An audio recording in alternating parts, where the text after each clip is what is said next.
Welcome to Planet Raconteur, where we who tell stories rule this world. I am Yuck Nasty, and I am your guide into our world that's filled with sights and sounds both wonderful and frightening. Filled with sights and sounds both wonderful and frightening.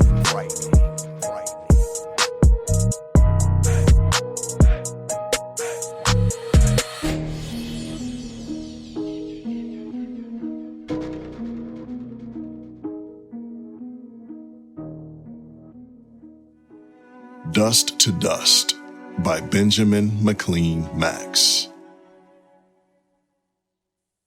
It sounded like rain, fire, frying onions.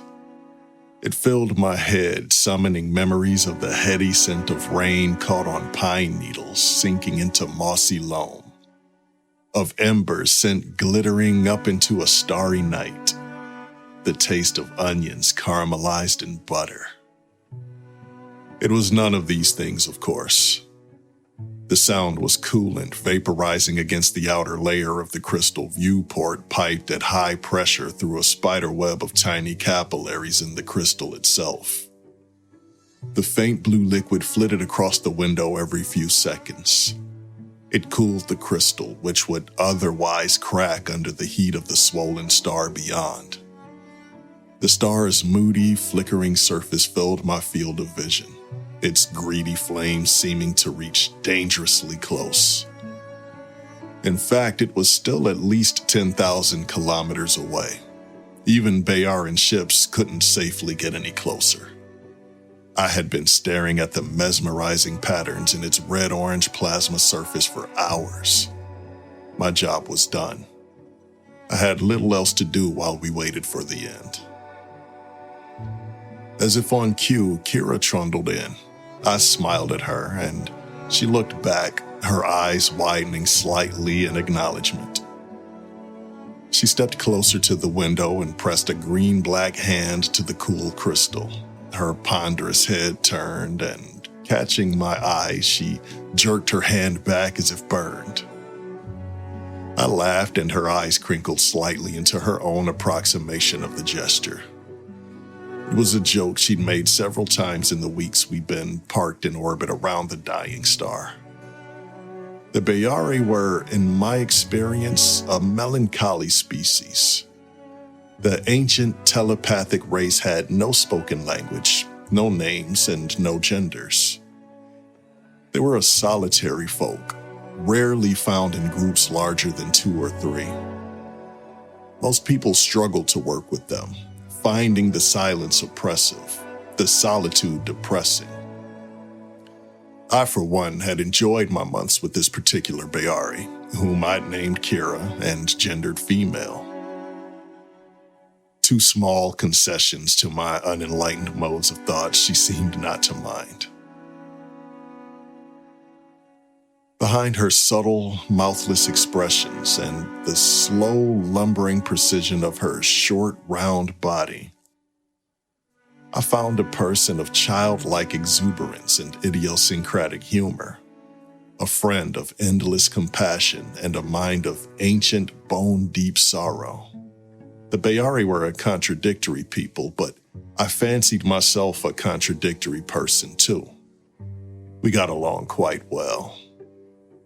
Kira, eyes still creased at her little joke, turned back to the window and stared pensively at the dark shape silhouetted against the fiery tempest.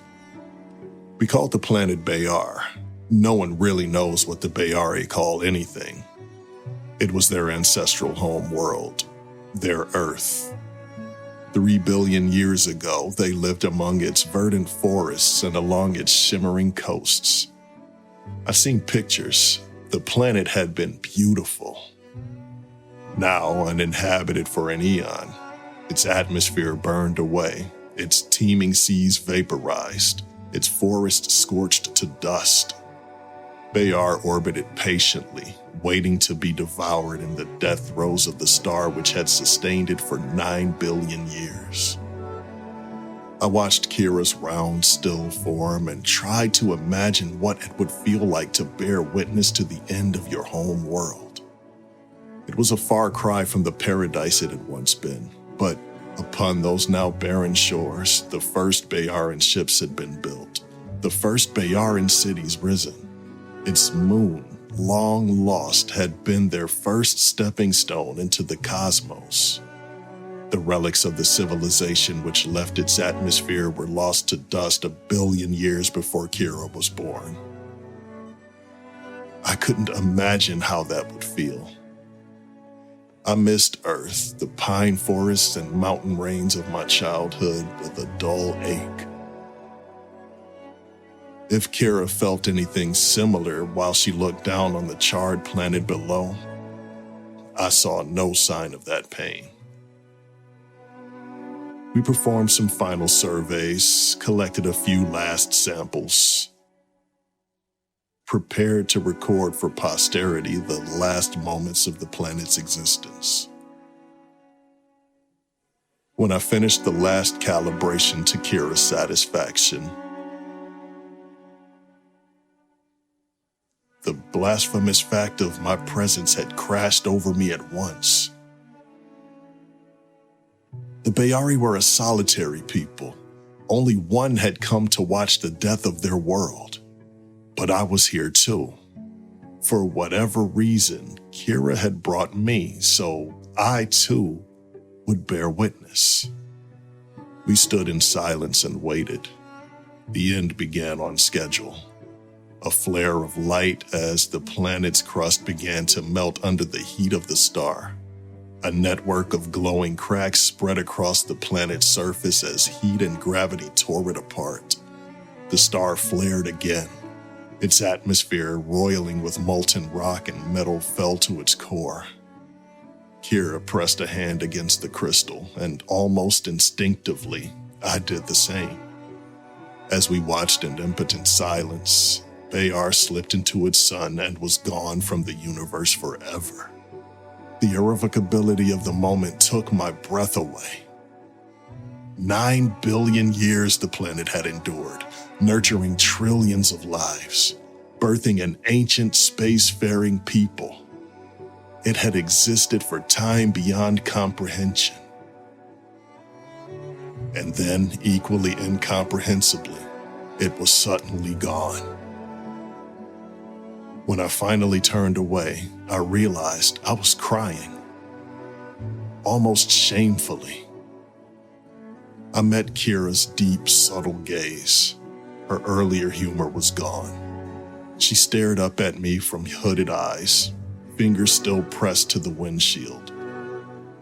She held my gaze for a long moment, watching tears drip from my eyelids and trace their way along my cheeks. Then, deliberately, she reached out a stubby finger and pressed it lightly to my face. I stiffened, shocked by the unexpected intimacy. Kira withdrew her finger and studied the small orb of water which clung to her rough skin.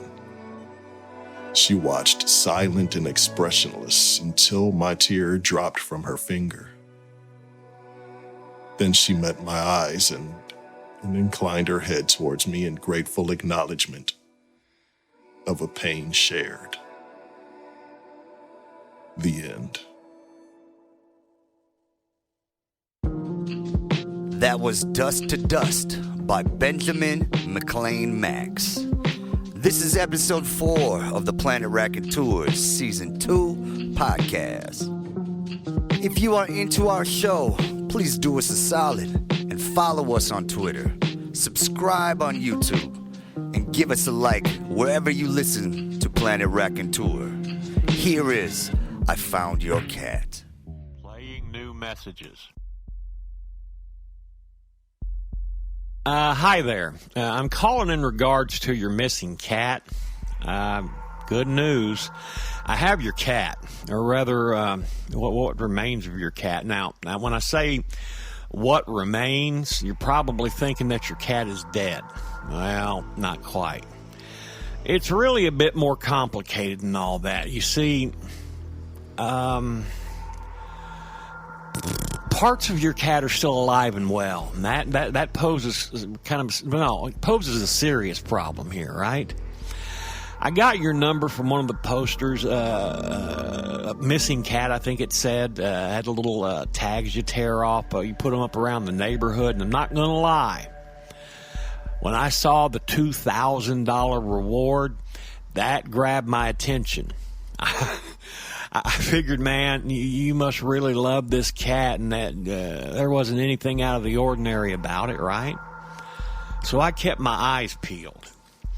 Then the other morning, really, really early, I was walking down Robson Street, yeah?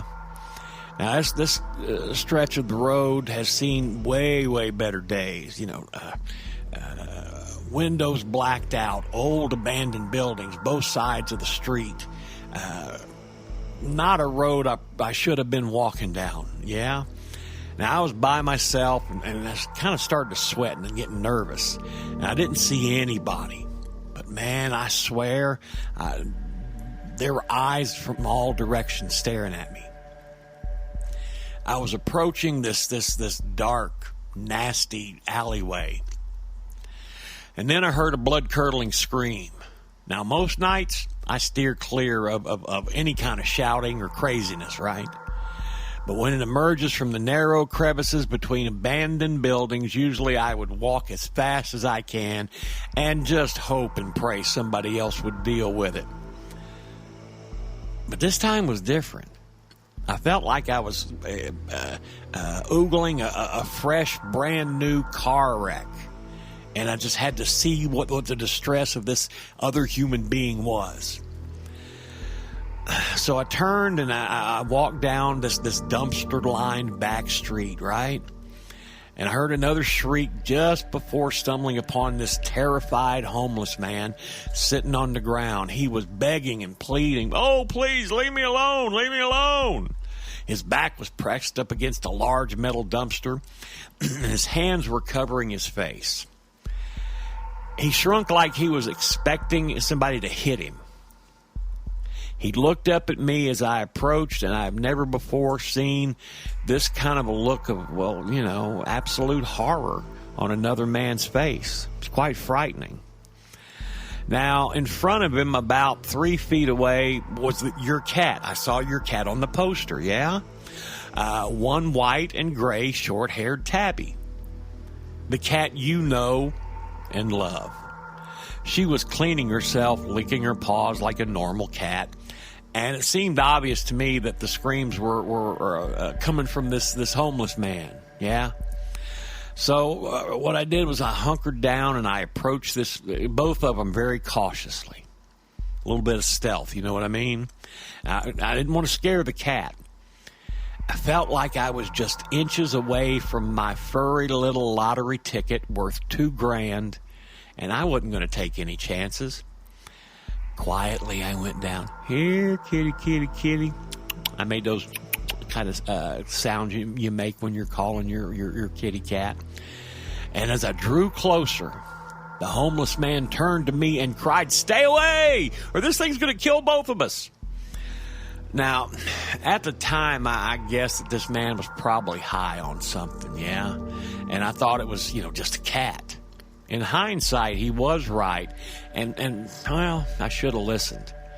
But can you blame me? All evidence suggests that he was tripping on something, that was rocking his world.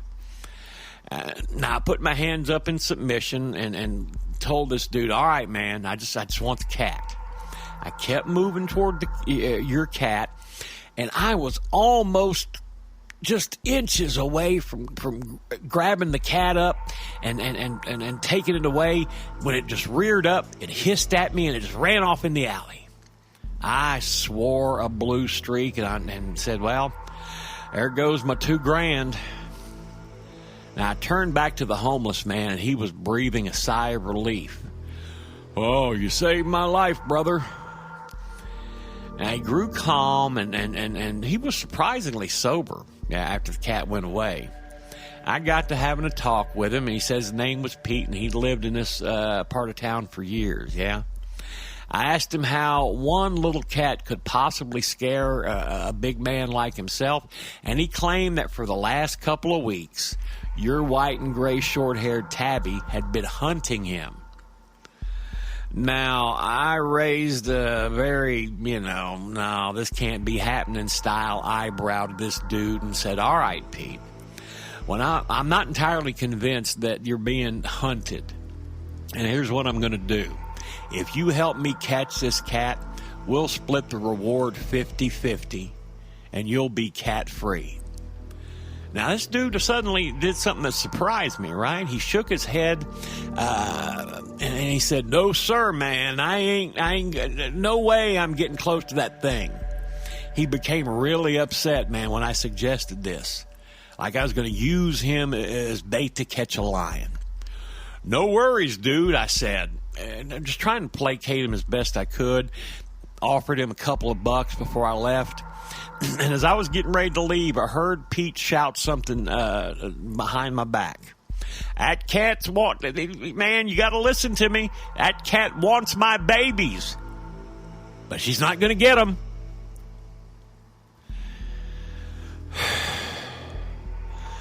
The next day, okay, I got to thinking maybe your cat was slumming in the alley.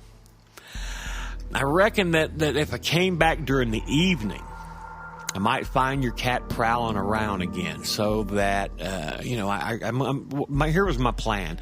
I'm going to go back that night, and I'm going to go to the alley, and once I did, I found Pete, and he was laying on the ground right by the same dumpster.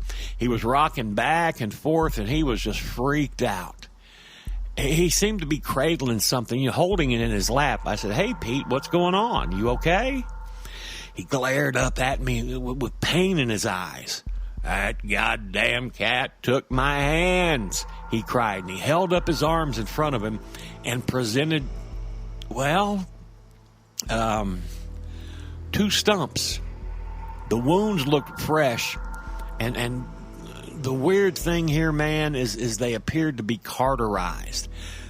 I said, Pete, what the hell happened to you? I just saw you a day ago. And that damn cat, she came after me right after you left.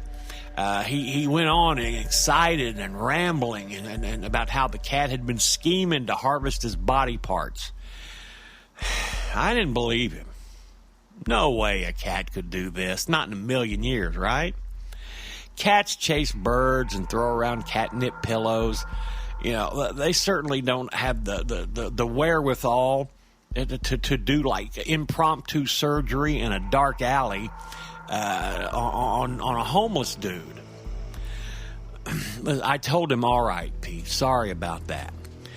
I don't know what else I could have told him. Clearly he was a victim of some recent bodily tragedy as far as I could see.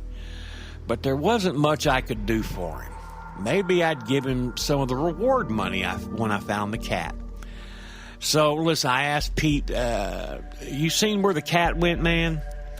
He aimed a stump toward me, and he looked at it and pointed the stump at the building right behind me and up. Yeah? I couldn't really see. It was really hard it was because it was dark, right? It was getting dark, and there were a lot of shadows on the wall. But nevertheless, as I looked up, I swear I saw your cat hanging onto the wall with 2 fresh human hands in front instead of furry little cute kitty paws. I made kind of a desperate, here kitty kitty, but it wasn't to any avail, and the cat just disappeared on the roof. I went to talk to Pete, and I told him he needed to go to the hospital. Pete shook his head. Hell no. That cat's waiting for me to let my guard down and show up at a hospital emergency room, and he's going to finish the job he started. He's going to take my precious seed. I looked up at the building, an impossible structure. Cats can't climb brick walls. I gave Pete another $2 and I booked, man. I had to leave the alley. All right. Now, by the third night, I came up with a plan that I thought was absolutely flawless. But, I mean, you know, best laid plans of mice and men, yeah? This time I came to the alley, and I was prepared. I got this old cat carrier. I had a little bag of those little kitty treats that all the cats love, and I had my secret weapon, a cucumber. Now, this is how the plan was supposed to work. I was going to find out where the cat was hiding, plant the cucumber beside it. Then I was going to lure the cat out with a handful of treats. Now, hopefully the cat would exit the shelter, start nibbling at the treats. I'd approach the cat stealthily, yeah, causing her to take off towards the cucumber. And then she's going to fling herself into the air, and I'm going to take this opportunity to catch her and deposit her in the cat carrier.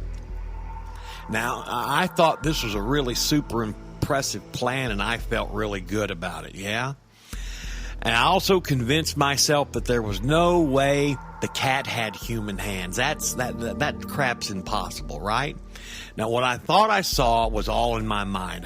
It was dark, you know, what I thought I saw, I didn't see, or did I? At the time, I didn't know, but I was willing to set all that aside. Now, I mean, yeah, the sudden absence of, you know, that homeless dude, Pete's hands, that was kind of mysterious, but, you know, I had $2,000 on my mind, if you know what I'm saying. Now, so I'm there in the alley, and then I found what remained of Pete. I saw this crumpled up pile of clothes in front of the dumpster.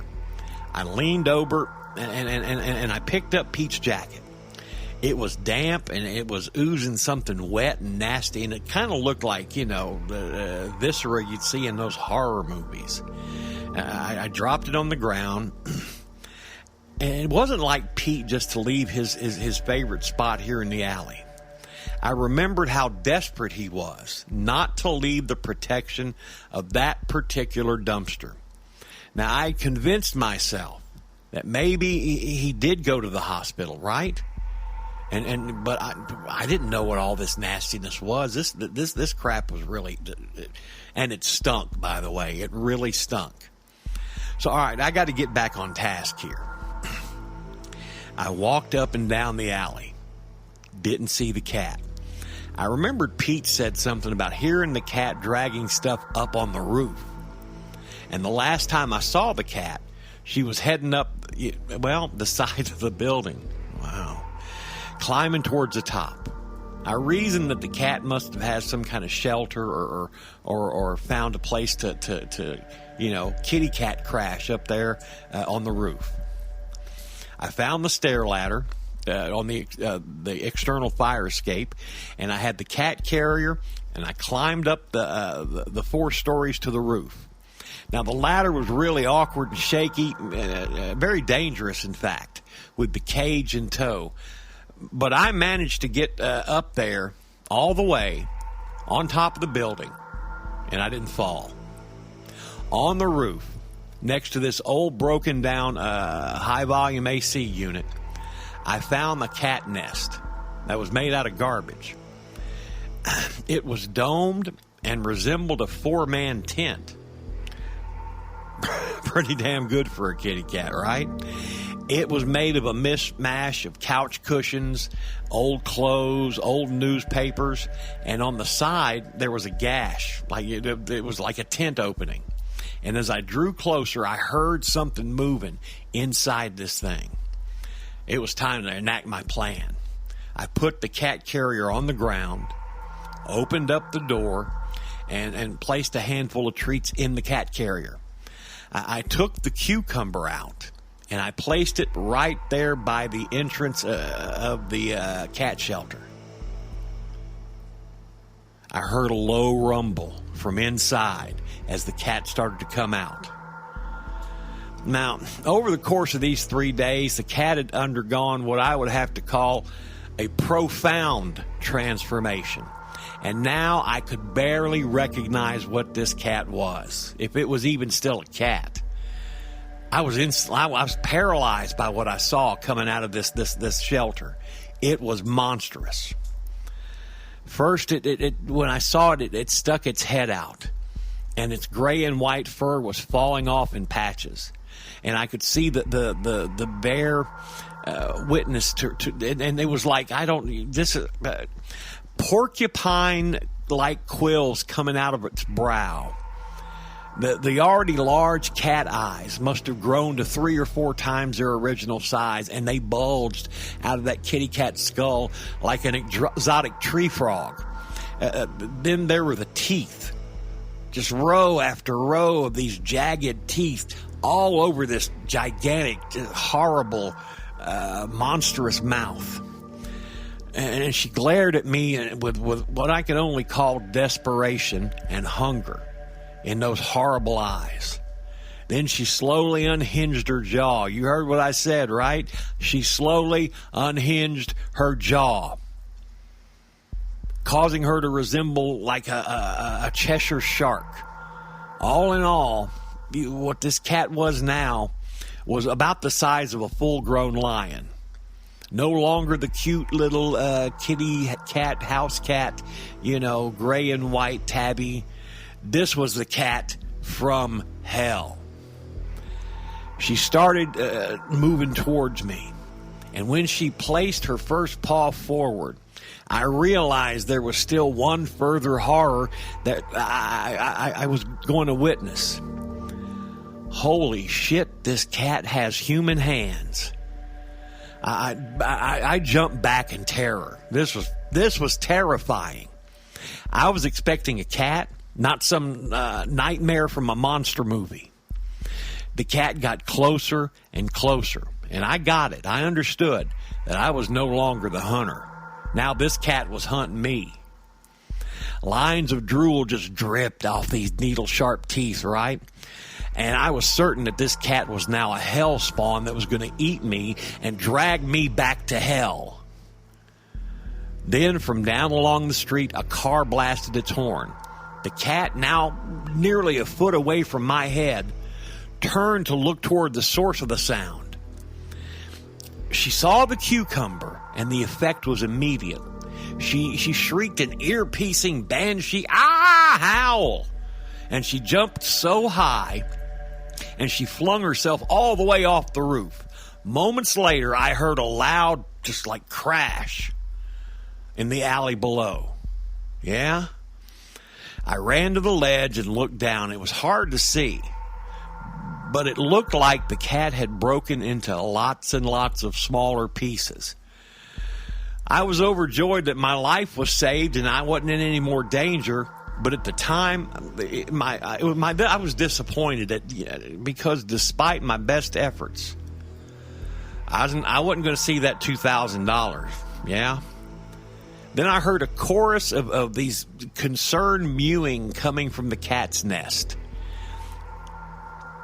Now, I turned back and I went to the cat shelter, that little garbage hovel I just described a minute ago, and I found, check this out, 12 kittens, all of them covered in short gray and white fur. At first, they looked like, hey, look, adorable kittens, yeah? Then I took a closer look, and I was shocked to find that each body of the cat, had the unmistakable face of Pete, our friend from the alley, the homeless dude. I watched these deformed, demonic kittens squirm and writhe, and they were hideous little abominations. But I mean, they're little kittens, so I just couldn't leave them up there, right? I got to do the right thing. So I put the little kittens in the cat carrier, and I gingerly made my way back down the alley. Once I got to ground level now, here's what I find. Here's all the remains of your cat, all broken up. Now, I assume this broken apart monstrosity of a kitty cat was dead. Instead, each and every broken segment of your cat seemed to be, in its own weird way, alive with some freaky kind of internal energy. The tail was just winding around like a snake. And I saw these 2 weird, long cat legs dragging themselves away with the human hands. At last, I found the cat head, your cat's head, propped up against Pete's favorite dumpster. she was making this terrible, pathetic meowing noise, and it just broke my heart. I found this old thrown away cardboard box, and I put your cat's head inside the box. So here's the deal. I'm back home now. And by the way, your cat's head has escaped from the box, scaring the shit out of my grandkids. It looks as though a dozen or so of these chitinous, spider-like weird legs have grown out of your cat's neck, and the damn thing's now crawling all around my apartment. It's climbing up the walls, and it's making noises and scaring the hell out of everybody in the house. And to make matters worse, all the kittens are starting to shriek. They're starting to sound like Pete did when I first met him in that alley. It's a horrible sound. And I don't know how much longer I can endure it. So I'm going to sum this up for you right now. And I'm going to get right to the point. I think I earned that $2,000, okay? Please call me back so we can discuss the reward money. I can be reached at 555-34. Well, there you go. Another trip to Planet Raconteur. On behalf of myself and our other two fine raconteurs, Papa Dave and Bobby Anthem, we would like to thank you for listening. All of the stories presented on Planet Raconteur are used by permission or are in the public domain. Check out the show notes for the details on the authors, their websites, and their other releases. Hey, much love, and thanks again for visiting the Planet Raconteur.